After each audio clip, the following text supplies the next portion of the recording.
Fool, one day you hear,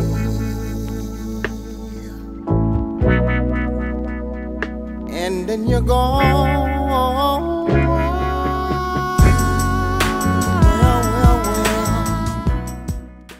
Hi guys, welcome to my channel. You are on Follow Paula and I am Paula. So I wanted to make this video to share a little bit more information about myself, how I got here, what I've gone through, and just a little bit more recent stuff. And I wanted to make this because I know there's a lot of new followers, there's a lot of new people, and you might just be like, okay, where the hell is this girl from? What is she about? I don't know anything about her, and or too lazy to scroll back into the old videos, you know. So I understand that a lot of people just don't want to go back, because I'm that person that doesn't like to scroll to find out about people. So anyways, I am 30 years old. I turned 30 September 8th.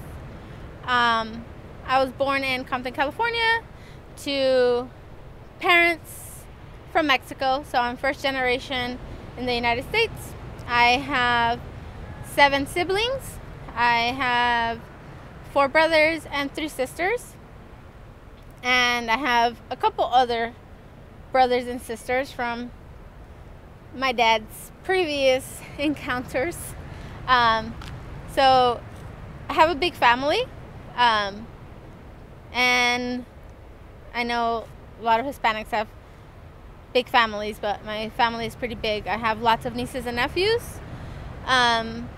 So how I got here is I lost both of my parents to heart disease. My dad suffered 8 strokes in one day when I was in high school, and he was fine after that. But a few years later, he continued to have strokes, and then eventually he passed away from complications of being sick for so many years. He was bedridden for a while. My mom passed away from a heart attack. So while my dad was still alive, she had a heart attack, and then eventually passed away. So in 2009-ish, my dad was really sick. He was in the hospital, and that was the last hospital he was at. He wasn't able to go home after that. So he was very sick, and my mom ended up in the hospital as well. She had a major heart attack. We went to the hospital, and we were waiting there for maybe a day, and they told us she wasn't going to make it. She wasn't going to make it through the night, and there was nothing they could do about it. So while in the waiting room, I found a pamphlet, and in that pamphlet, it was a women's heart health clinic in Long Beach. And after I kept it, right?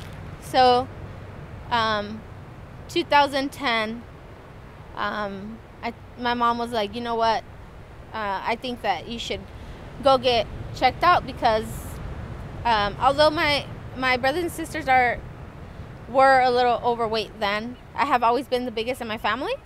So my whole entire life, I've been in a yo-yo of wanting to somehow lose weight, but didn't know how to do it.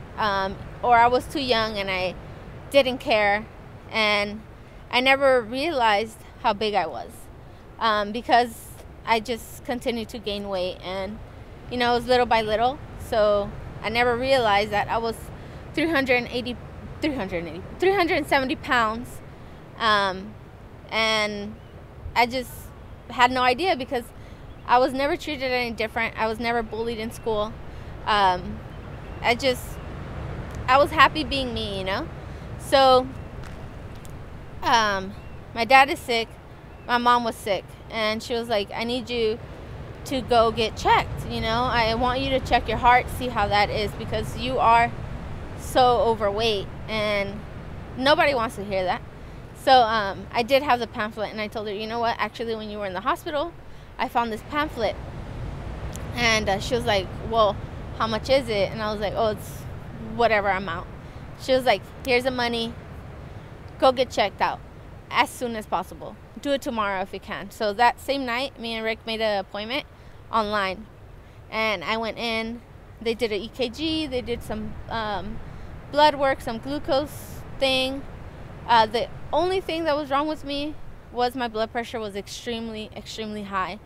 It was up in the 200s, and they put me on medication right away. And they're like, you know what, you could have had a stroke, if not today, tomorrow, or whenever. So you came in at a perfect time. So at the time, my dad was in the hospital, and my mom had had heart surgery, and I had started to change my eating habits, but I had no resources. Basically, all they told me was lose weight, and I didn't know how to do it. I had no information. My family didn't have any information, you know. There was no YouTube then. There was no nothing other than rapid weight loss shows, and obviously I wasn't gonna be on a show, so I had to figure out a way on how to do it on my own. So within that time, I think I had lost about 20 pounds or something. My dad passed away, and I was in school, and I was depressed. But not even a year later, my mom passed away. And although it's hard losing parents, I have to say losing a mom is probably the hardest thing, you know. I didn't want to do this on camera. Anyways, I'm being real. I'm being me. So I guess you'll have to deal with the little tears.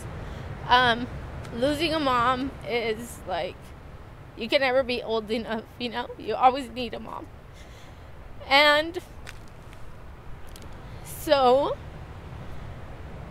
at that time, I had probably lost 30 pounds or whatever. And she was so freaking happy, and like always bragging about it to her sisters or whatever. And so at that time, I had no idea what I was doing. All I knew was I had to lose weight. I didn't want to die. You know, my parents weren't that overweight as bad as I was. Like I told you guys, I was like 370 pounds. So I had lost a few pounds by the time my mom passed away.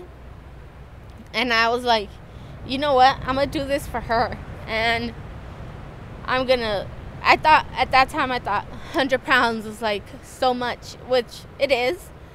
But at the time, I was like, I got to do whatever I can to just lose this weight, you know. I'm just going to change my eating. I don't know what the hell I'm doing. I'm just going to wing it. So I did it the most unhealthiest way, which was like 3 hours of cardio a day. And I was probably starving myself. I was feeling extremely tired. I didn't want to get up. I was so depressed, and I didn't know it at the time. But I was like, all I could think about was losing this weight. And I did this woman's heart talk, and when I lost 100 pounds, and then they were kind of trying to take credit for saying that they told me what to do and blah blah blah. And as soon as I had enough with that, you know, and I felt extremely tired. Now this is where it comes into me failing at that first journey. I was in school. I was wanting to be a nurse, but I was also taking medical assistant classes. So at the time, they took away my financial aid. I lost motivation, and I lost a lot, and I didn't know I was so depressed at the time. So anyways, I failed at that journey, and then somehow I ended up at Metroflex. So I was like, you know what? I've done cardio this whole time. I didn't feel good. I lost 100 pounds. I still looked the same. I wasn't happy. I had came across a Dana Lynn Bailey video on YouTube.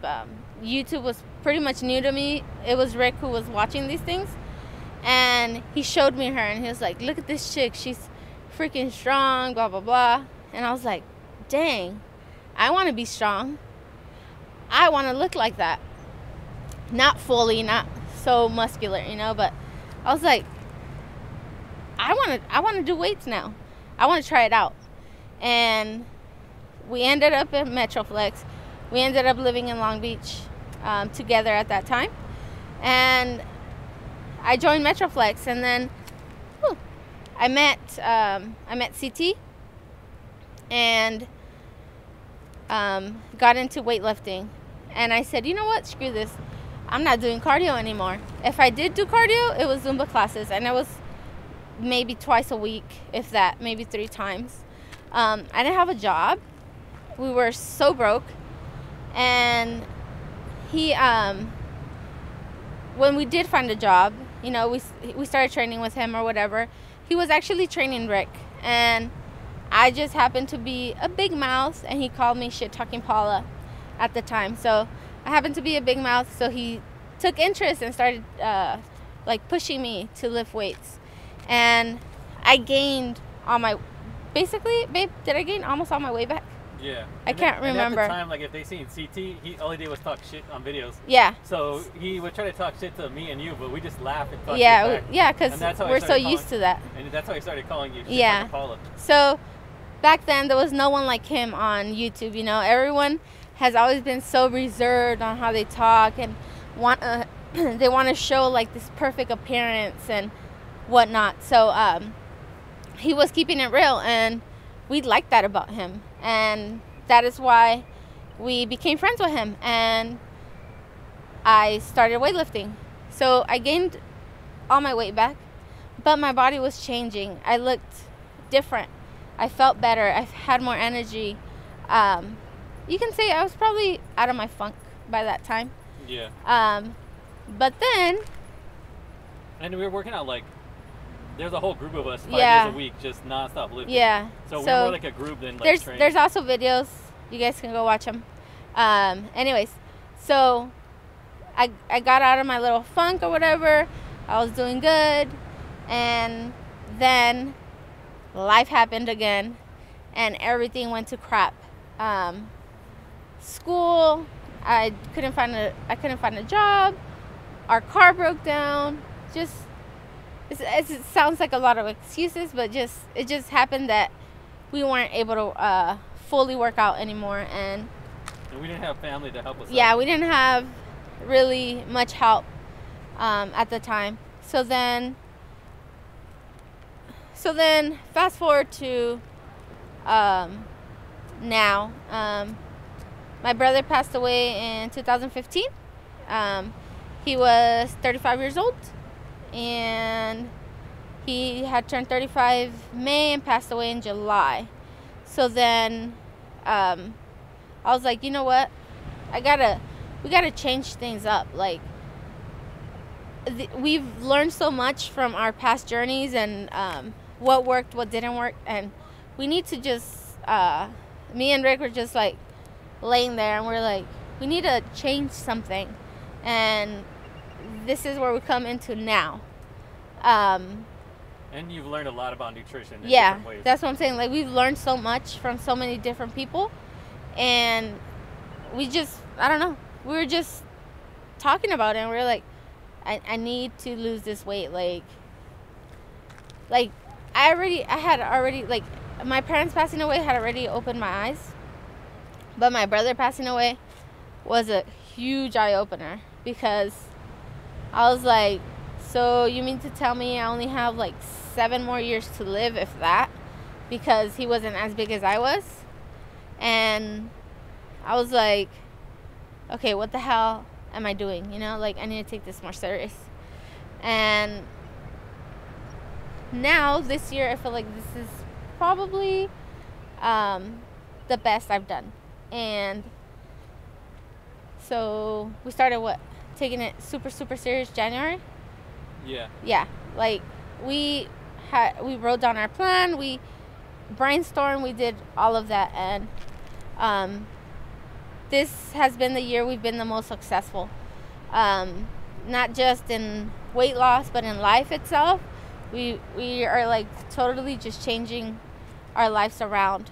Go back a little bit to like how cardio when you had about the 5K and then yeah. I did skip a lot, huh? Yeah. Okay, sorry guys. I don't rehearse. I don't cut, so I tend to mentally skip a lot of things. But so talk about the walk first. Okay. With all cardio. So 2010, I did a heart walk for my mom, and 2011 was it? It was at the end of the 100 pounds. Oh yeah, it was the same week I lost 100 pounds. Yeah.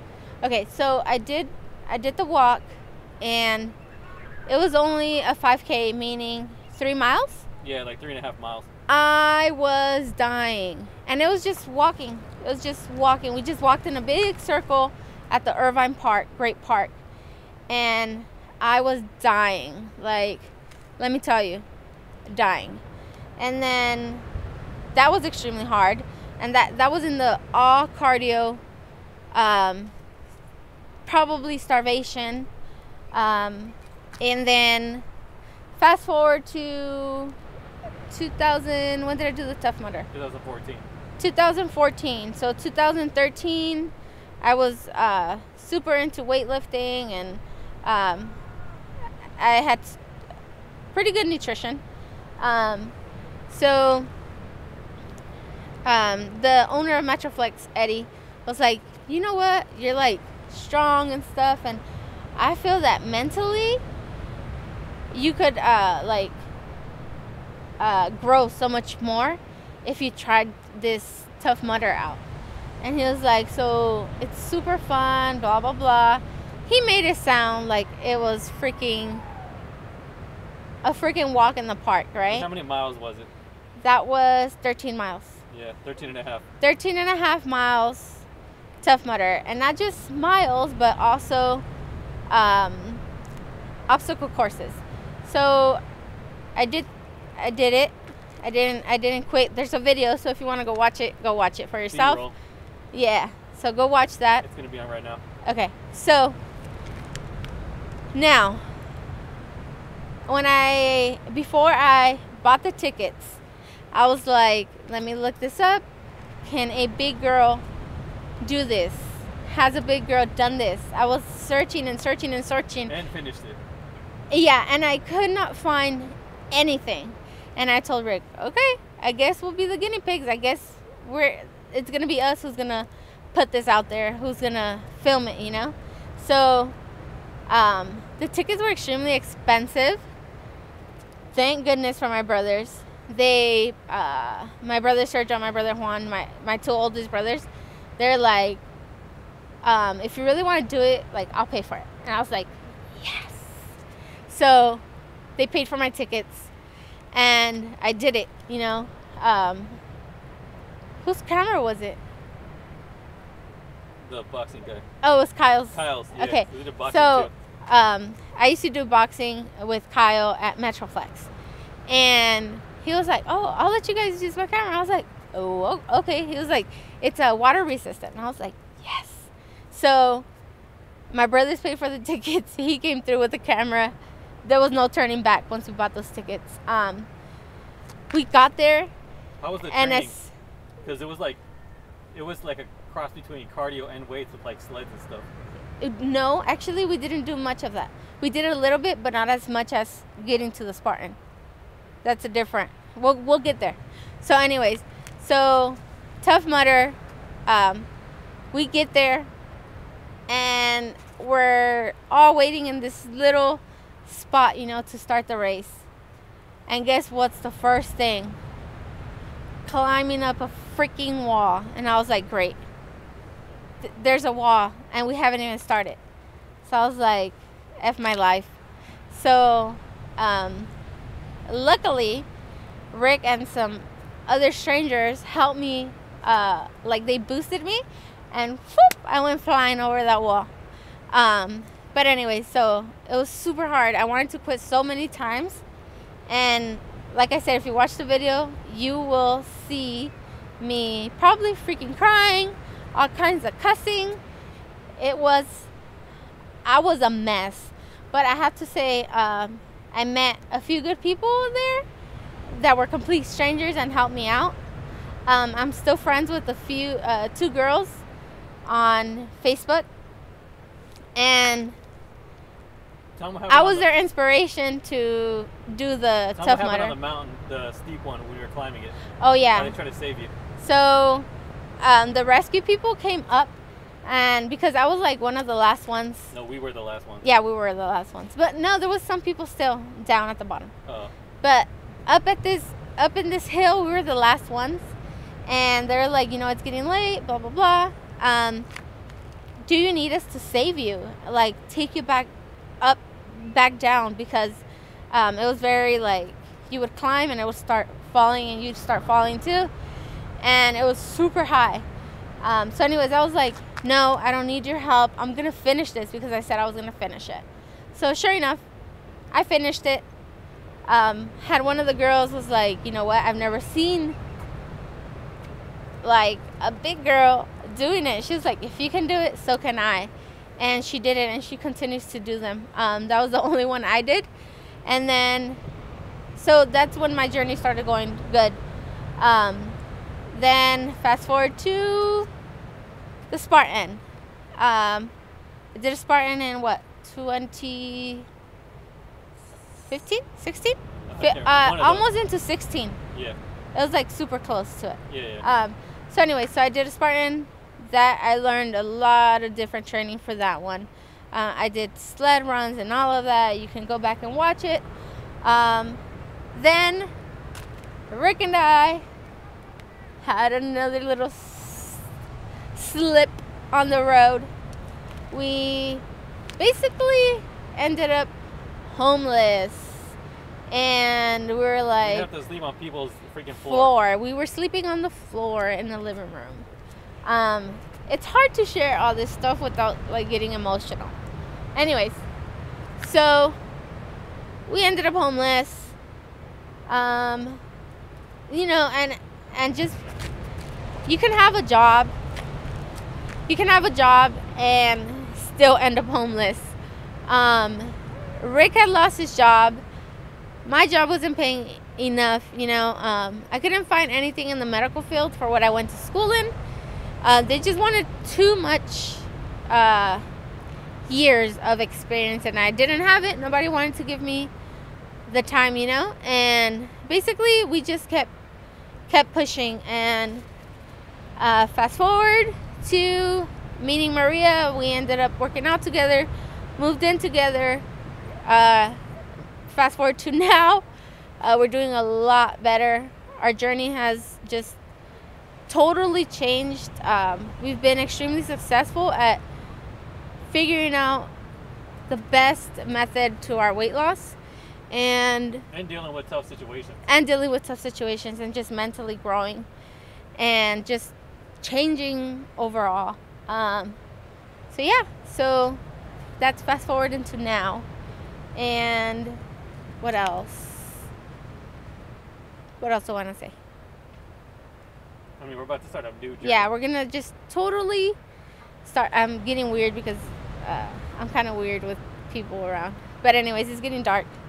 And so basically this is just to give you a little insight into my past, and why I tell you guys that in this journey is not going to be easy.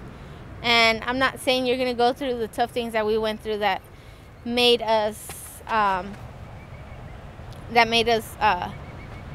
slip in the journey, because it's not a straight road, It's going to be freaking hills and downhills and uphills, and life is just going to throw you so many different curveballs. And basically a weight loss journey is about learning about yourself and learning different things, always being a student of life and just learning new things and learning so much about yourself. And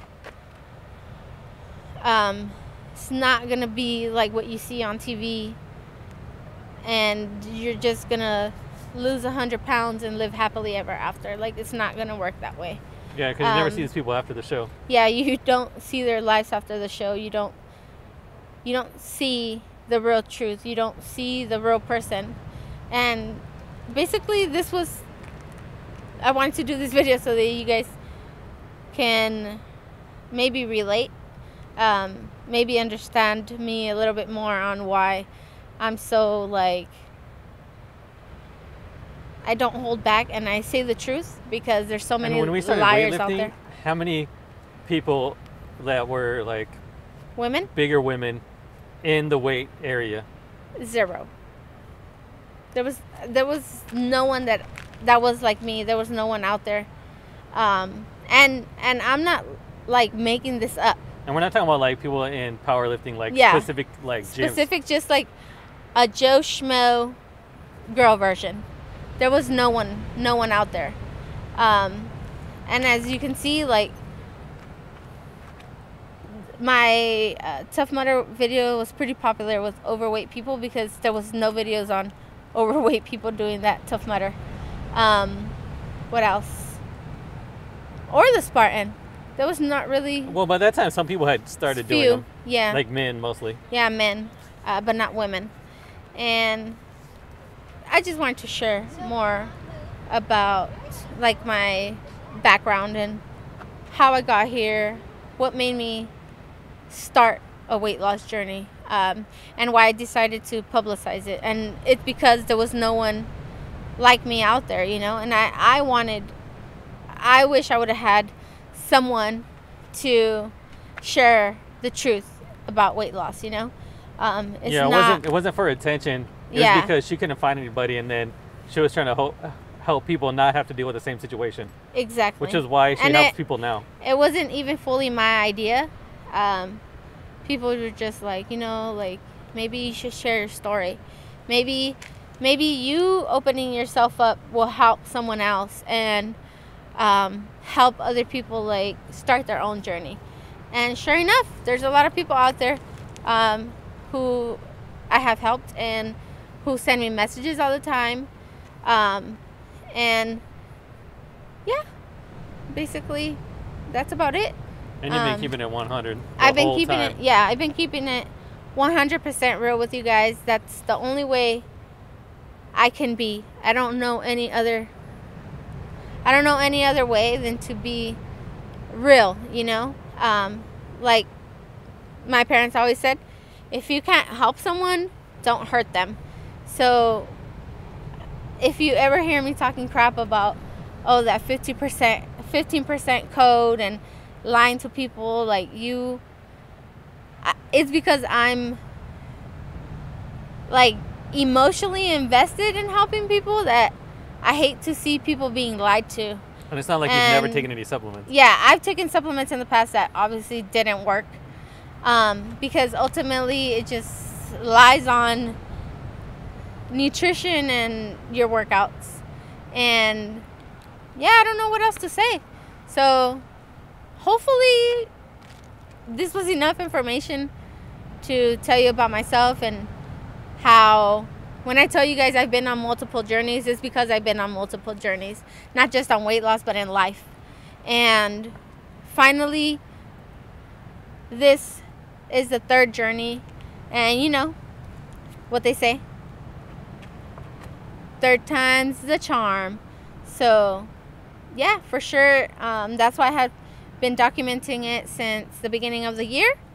I've been the most successful, and not just on weight loss, but in everything. And also on sculpting my body. Like, that, I have to say, that's probably my number one thing that I have been extremely happy about, is the changes in my body and the changes in my head. Like, mentally, I've just changed so much.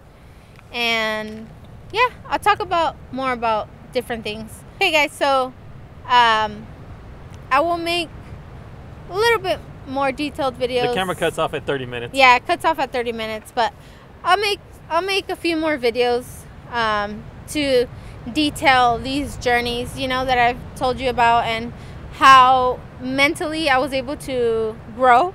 Maybe I'll share more information on how to like become a little bit more mentally tough, and how to continue to push yourself even on those days, months, and years that you don't want to push yourself. So with that being said, hopefully you guys enjoyed this video. Hopefully you guys watched it all the way through. If you did, use the real MVP, and I love you for that. So, and hopefully they keep watching the journey. Hopefully you guys keep watching my journey, and hopefully you guys stick with me, and this journey will never be over, because when one journey is over, you start a new one, and life just continues. And I'm extremely excited to share what's more to come from my life. So with that being said, I'll see you guys next time, and thank you guys again for watching, and don't forget to like, comment, and subscribe.